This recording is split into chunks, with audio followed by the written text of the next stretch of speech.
voire plusieurs mois, j'ai vu une vidéo sur la chaîne de l'Instant K sur les préjugés qu'avaient les Français au sujet de la Suède et des Suédois. Et j'ai trouvé que l'idée était vraiment sympa et assez drôle, du coup je vous ai demandé de faire pareil mais sur l'Allemagne et les Allemands.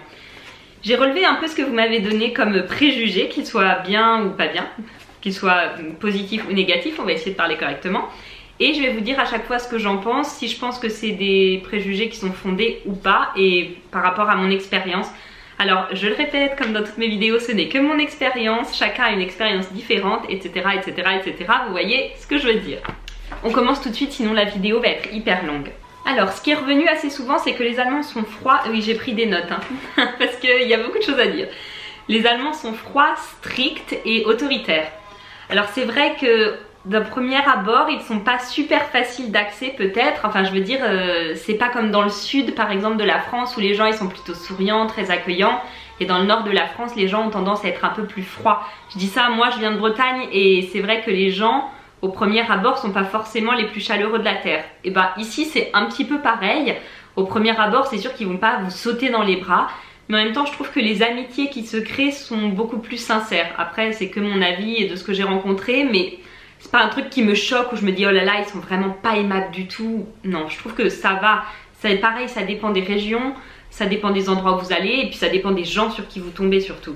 Là où je trouve que ça peut être vrai, c'est que dans les magasins, on peut pas dire qu'ils soient à 100% service client quoi. Ça m'arrive très souvent d'aller dans un magasin, de dire bonjour et personne me répond.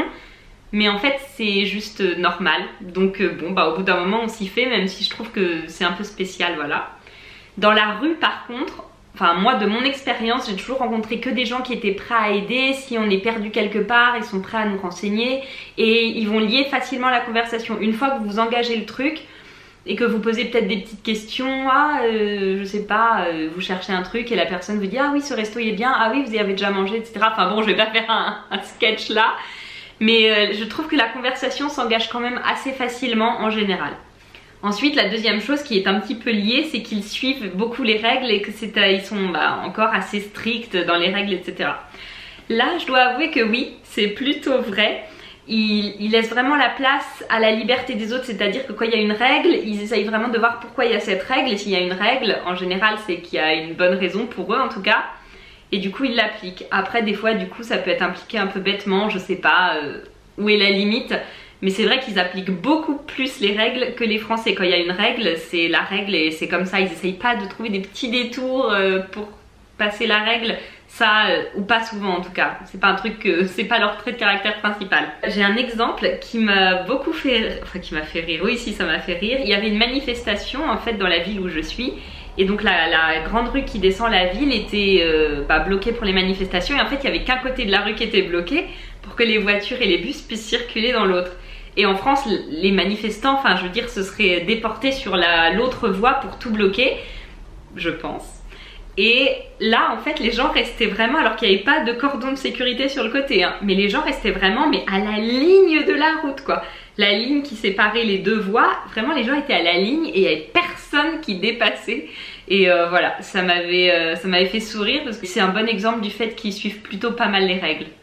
Ensuite, ils sont carrés et ponctuels.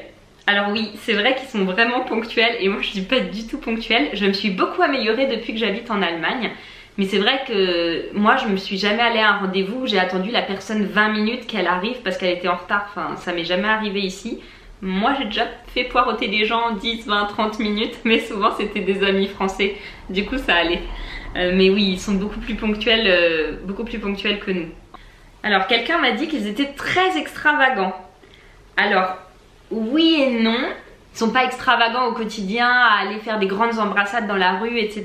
C'est pas ça, mais oui, ils sont extravagants dans le fait que les différents genres sont finalement plus acceptés, j'ai la sensation, qu'en France. Par exemple, s'il y a un groupe de punk dans la rue, personne va vraiment s'arrêter pour les regarder. Alors qu'en France, un groupe de punk, les gens vont plutôt se retourner, un peu regarder, c'est mon impression. Après, peut-être que je me trompe complètement, ça dépend des villes. Mais ici je trouve que c'est plutôt bien accepté, que les gens aient plein de tatouages c'est aussi plutôt bien accepté. C'est pas un truc qui choque particulièrement. Moi je pense qu'à Berlin c'est beaucoup plus flagrant, enfin il y a beaucoup plus d'extravagance. Là où j'habite c'est une ville qui est quand même plus petite.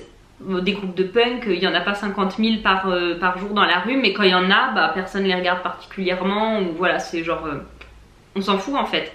Donc sur ça, oui, c'est vrai que je pense que c'est plus extravagant, surtout dans les grandes villes. Ils sont beaucoup plus ouverts à la culture urbaine en fait, je crois que c'est ça. Ça rejoint peut-être un petit peu ce que la personne voulait dire, je sais pas trop. Ensuite, j'ai vu que la langue était horrible et pas belle à entendre. Ce qui est un cliché évidemment. Je pense que c'est un cliché qui vient vraiment de tous les films, les comédies depuis Charlie Chaplin. Ça vient vraiment de là, parce que l'allemand c'est quand même une langue très littéraire qui regroupe de nombreux auteurs. J'en ai noté quelques-uns, je vais vous faire une petite liste. Thomas Mann, Günter Grass, Hermann Hesse, Franz Kafka, Friedrich Nietzsche, Emmanuel Kant, Karl Marx, Théodore Fontane, Sigmund Freud, Ulysses. Il y en a encore d'autres, mais je vais vraiment pas vous faire une liste plus longue que ça. En tout cas, voilà, ça montre qu'il y a beaucoup d'hommes de lettres, de penseurs, de philosophes allemands. Et je pense que de les lire dans la langue, ça donne encore un autre aspect. Je trouve pas que ce soit une langue si dure que ce qu'on veut bien dire en fait. Je trouve pas que ce soit une langue horrible et âpre et difficile à... Si, difficile à parler en fait, si, je trouve que c'est difficile. Mais c'est pas une langue horrible, ça dépend de comment on la parle, ça dépend de la région de l'Allemagne où vous êtes. Il y a des accents qui sont peut-être plus durs à comprendre que d'autres. Je pense au sud de l'Allemagne par exemple, où franchement c'est parfois difficile à comprendre. Mais encore une fois, je trouve pas ça du tout moche. Et je trouve que c'est plutôt même une langue assez musicale. Le français, on part toujours sur une phrase qui part... Ça fait comme ça, les phrases en français, ça fait comme ça, jusqu'au point. On va toujours d'en haut et on va jusqu'en bas. Et il n'y a pas de petits mouvements dans la phrase en fait, c'est toujours comme ça. Alors qu'en allemand, comme dans beaucoup d'autres langues, hein, comme en anglais par exemple, la phrase elle a vraiment une musicalité, les mots ont des accents vraiment, alors qu'en français les mots n'ont pas d'accent, enfin on ne place pas un accent au milieu du mot, ça va toujours vers le bas. Alors qu'en allemand, il y a des mots qui ont des accents placés au milieu, il y a des mots qui ont des accents placés à la fin du mot.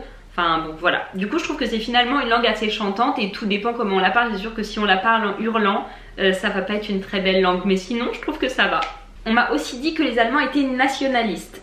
Alors personnellement, des rencontres que j'ai fait, je trouve les gens beaucoup moins racistes qu'en France, beaucoup moins nationalistes finalement. C'est vrai qu'il y a beaucoup d'Allemands qui aiment bien leur pays. Par exemple, quand on voyage en train, c'est assez drôle parce qu'il y a des petits jardins et souvent il y a des drapeaux allemands dans les jardins. Il y a un bien meilleur accueil des migrants ici. La façon dont on les accueille, ce qui est mis en place pour les accueillir, pour les intégrer, ça n'a vraiment rien à voir avec la France. Clairement, on est à 10 milliards d'années-lumière. Il y a aussi beaucoup plus d'accueil des migrants et les gens se révoltent beaucoup plus contre l'extrême droite. C'est vraiment beaucoup plus décrié l'extrême droite qu'en France finalement c'est juste un parti comme un autre maintenant, j'ai la sensation.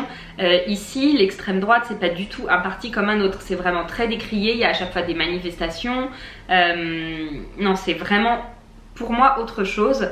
Voilà, après encore une fois ça dépend où on est et qui on rencontre. Moi je sais que depuis que je suis ici, j'ai des amis syriens, français, des amis qui viennent d'Ukraine, j'ai des amis russes, j'ai une copine qui vient de Singapour. Je pense qu'aussi ça vient du fait que quand on est soi-même pas du pays, on a tendance à rencontrer plus facilement des gens qui ne sont pas non plus du pays. Mais quand même la diversité culturelle dans les rues, je trouve qu'elle est plus importante ici qu'en France. Mais après c'est sûr, Paris c'est différent, mais si j'étais à Berlin ce serait aussi différent, il y aurait aussi un mélange culturel qui serait pas le même que dans la petite ville où j'habite. En tout cas voilà, mon impression c'est que les gens sont quand même moins racistes, en tout cas moins ouvertement qu'en France. J'ai vu que la vie était chère. Alors ça dépend quoi. Par exemple, au niveau des loyers, oui je pense que franchement on est plus cher qu'en France au niveau des loyers. Au niveau de l'assurance maladie aussi. Je me demande si les impôts, je pense qu'on paye plus d'impôts ici en Allemagne qu'en France. Je suis quasiment certaine parce que même quand on a un minimum on paye des impôts, donc ouais je pense qu'on paye plus d'impôts ici. Par contre sur la vie un peu de tous les jours, par exemple aller au resto, les courses alimentaires, les courses de cosmétiques, shampoing, dentifrice, enfin tous les produits de beauté, les produits d'entretien c'est moins cher qu'en France. Les voitures sont moins chères, enfin les voitures allemandes. Ça dépend toujours de quoi on parle. C'est sûr que si on achète des fruits français, bah, ça va être plus cher ici qu'en France.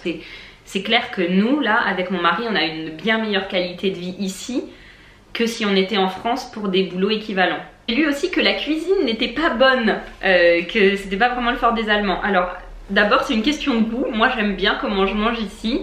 Après c'est vrai qu'il n'y a pas la finesse qu'on retrouve dans les restaurants français, les restaurants gastronomiques, etc. C'est peut-être un peu moins dans la finesse. Il y a moins une culture du bien manger, pas dans le sens bon, mais dans le sens vraiment prendre le temps pour manger. Je fais vraiment une généralité. Bien sûr, il y a des moments où on se pose à table et les gens ils adorent aussi bien manger ici. On va pas faire à chaque fois qu'on doit manger un super repas, alors qu'en France on essaye à chaque fois de faire un peu un super repas. Ici c'est pas vraiment le cas. Après ça dépend encore des gens. Moi quand j'habitais en France je faisais vraiment pas un super repas à tous mes repas. C'est jamais un truc qui m'a... Oui, j'aime bien manger le dimanche un bon repas avec des pâtisseries, mais sinon s'il y a une journée où je mange un sandwich, vraiment ça me va très bien. Et en plus, vous n'allez pas mourir de faim si vous venez en Allemagne, puisque pour rester dans le cliché, il y a plein d'immigrés italiens en Allemagne. Et donc, il y a plein de super bons restaurants italiens, donc vous ne mourrez pas de faim. Ensuite, il n'y a pas de jolis paysages. Alors là, c'est tellement faux, mais c'est vrai que c'est pas un pays qu'on connaît pour la diversité de ses paysages, pour prendre des vacances dans la nature et tout ça. C'est pas le premier truc auquel on pense. Avant d'habiter ici, quand je pensais à Allemagne, je pensais Berlin, la fête, un peu alternatif et tout ça. Mais en fait c'est un pays qui regorge de magnifiques paysages. Alors là on va bien rigoler parce que je vais essayer de vous dire le nom d'un truc que je ne peux pas prononcer. C'est le château de Neuschwanstein. J'ai honte de comment j'ai dit ça, mais c'est ce château, vous savez, je vais essayer de vous mettre une image, ce château de conte de fées. Donc il y a ça, il y a la forêt noire. Moi là j'habite sur la côte de la mer Baltique, c'est magnifique. Il y a plein de lacs dans la région où j'habite. Le nord de l'Allemagne, côté mer du Nord, c'est aussi très beau avec plein d'îles magnifiques. Je vais vous mettre des photos, je vais essayer de vous mettre plein de photos. Il y a vraiment des endroits magnifiques en Allemagne. Et c'est très chouette, et il y a aussi une architecture qui est très différente de celle de la France finalement, et donc c'est super intéressant à découvrir si vous avez envie de voir autre chose. C'est à côté et pourtant je trouve qu'on n'y va pas assez en tant que touriste. Voilà un petit peu tous les préjugés que j'ai pu regrouper. Alors il y en a eu plusieurs que j'ai mis dans un seul préjugé à chaque fois parce que sinon ça aurait fait un petit peu long. J'espère que ça vous a plu, que vous avez pu vous faire une idée un petit peu de l'Allemagne. À chaque expérience est vraiment différente. Moi tout ce que je peux dire c'est que je me sens très bien ici. Alors c'est sûr qu'il y a des comportements qui ne sont pas dans mes codes culturels qui du coup me font rire ici, comme il y a des comportements de Français qui vont surprendre les Allemands. Mais je vais vous faire aussi une vidéo avec les préjugés des Allemands sur les Français, comme ça on pourra voir ce que les Allemands pensent de nous, et je pense qu'on va bien rigoler aussi. Voilà. J'espère que cette vidéo vous a plu, je vous souhaite une très bonne journée et on se retrouve très vite pour une prochaine vidéo. Bye!